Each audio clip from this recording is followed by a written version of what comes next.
আসসালামু আলাইকুম, সবাই কেমন আছেন? আজকে যাব 300 ফিট হাঁসের মাংস খাবো। তো যে দেখি শাকিলা আবার হাঁসের মাংস দোকানে খুব ভিড়, আর আশেপাশের দোকানগুলো পুরো বসা, ভাইরালই এখনকার দিন চলে।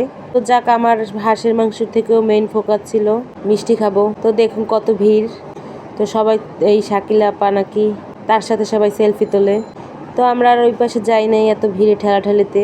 তো পাশে আবার শায়লা আপার পিঠার ঘর, 5 পিস মাংস ছিল 300 টাকা, চাপটি লেবু পাতা দিয়ে, আর রুমালি রুটি 30 টাকা পিস।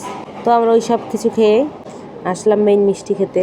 রসমালাইটা খেলাম আমরা সবাই মিলে।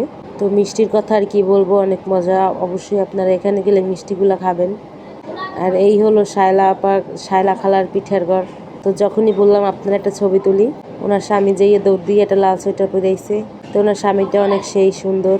তো আমাদের খাওয়া শেষ, এখন আমরা বাসার উদ্দেশ্যে রওনা করব। সবাই ভালো থাকবে, দোয়া করবেন। আল্লাহ হাফেজ।